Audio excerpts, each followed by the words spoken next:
Hello hi வணக்கம். வாங்க இன்றைக்கி தக்காளி சட்னி எப்படி செய்கிறதுன்னு தான் பார்க்க போகிறோம். ஸ்டவ்வில் ஒரு கடாயின்னு வச்சுக்கலாம்.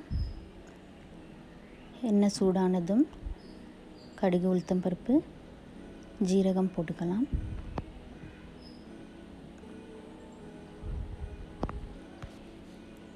இப்போது நான் இந்த மாதிரி பெரிய சைஸ் வெங்காயம் 2 வெங்காயம் கட் பண்ணி வச்சுருக்கேன். அந்த வெங்காயத்தை ஆட் பண்ணிக்கோங்க.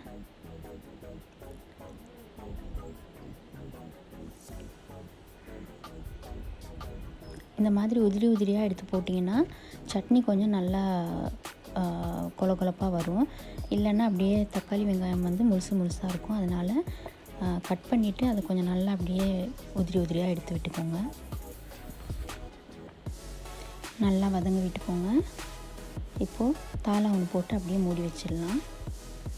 நல்லா வெங்காயம் தக்காளி நல்லா வதங்கணும்.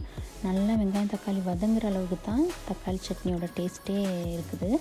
இந்த மாதிரி நல்லா கோல்டன் ப்ரௌன் கலராக வர அளவுக்கு நல்லா வதக்கி எடுத்துக்கோங்க. ஒரு 5 மினிட்ஸாவது வெங்காயம் நல்லா வதங்கி விடுங்க. அதனோட பச்சை மிளகாய், கருவேப்பிலை சேர்த்துக்கலாம். சேர்த்துட்டு அதையும் நல்லா வதக்கி விட்டுக்கோங்க.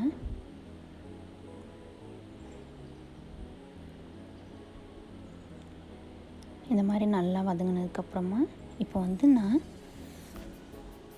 தக்காளி 4 தக்காளி எடுத்து இந்த மாதிரி கட் பண்ணி வச்சுருக்கேன். அதை இந்த மாதிரி கையில் நல்லா மசிச்சு விட்டுக்கோங்க. அப்போ தான் தக்காளி சட்னிக்கு நல்லாயிருக்கும். இந்த மாதிரி மசிச்சு விட்டதுக்கப்புறமா நம்ம அந்த வெங்காயத்தோட தக்காளியையும் ஆட் பண்ணிக்கோங்க.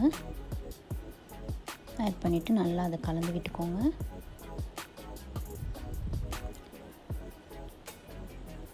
நல்லா இந்த மாதிரி கலந்து விட்டுட்டு உப்பு கொஞ்சம் நம்ம ஆட் பண்ணிக்கலாம். நல்லா தக்காளி வதங்குறதுக்கு உப்பு தேவையான அளவு நல்லா போட்டுக்கோங்க. போட்டதுக்கப்புறமா தாளை ஒன்று போட்டு அப்படியே மூடி ஒரு 5 மினிட்ஸ் தக்காளியும் நல்லா வெந்து வர அளவுக்கு வேக விட்டுருங்க. இது பாருங்கள், இப்போ நான் கொஞ்சம் ஓப்பன் பண்ணி பார்த்தேன். ஆனால் தக்காளி பார்த்திங்கன்னா அவ்வளோவா வெந்து இல்லை. பாருங்கள், முழுசாக இருக்குது. அதனால் நான் இன்னும் ஒரு 2 மினிட்ஸ் போல் நான் வேக விட போகிறேன். திரும்ப தாளா போட்டு மூடி வச்சிடலாம். ஒரு 2 மினிட்ஸ் கழித்து பார்ப்போம். பாருங்கள், இப்போ கொஞ்சம் நல்லா வெந்திருக்கு. இப்போ அந்த வெந்திருக்க தக்காளியையும் வெங்காயத்தையும் அதை நல்லா மசிச்சு விட்டுக்கோங்க கரண்டிலேயே. முழுசாக இல்லாமல் நல்லா அப்படியே தக்காளி சட்னி அப்படின்னா சட்னி எந்த ரேஞ்சில் இருக்குமே அந்த அளவுக்கு கொஞ்சம் நம்ம மசிச்சு விட்டுக்கிடலாம்.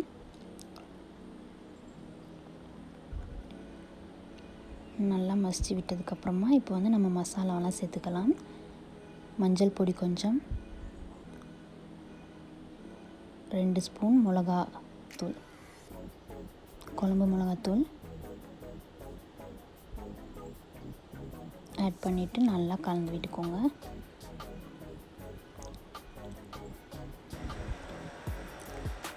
இப்போது மசாலா போட்டதுக்கப்புறமும் கொஞ்சம் நல்லா அந்த தக்காளியும் வெங்காயமும் நல்லா மசிச்சு விட்டுக்கோங்க. அந்த மசாலாவெல்லாம் அந்த தக்காளி வெங்காயத்தோடு நல்லா அப்படியே மிக்ஸ் ஆகணும். அப்போ தான் தக்காளி சட்னி நல்லாயிருக்கும். எண்ணெய் பார்த்திங்கன்னா எண்ணெய் தக்காளி சட்னினாலே கொஞ்சம் எண்ணெய் கொஞ்சம் தூக்கலாக இருந்தால் தான் நல்லாயிருக்கும்.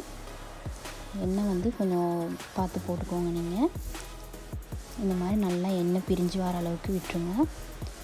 விட்டதுக்கப்புறமா இப்போ நம்ம தண்ணி தெளித்து விட்டுக்கிடலாம். இப்போ உங்களுக்கு தண்ணி எந்த அளவுக்கு எந்த திட்டத்துக்கு வேணுமோ அந்த அளவுக்கு நீங்கள் தண்ணி தெளிச்சுக்கோங்க.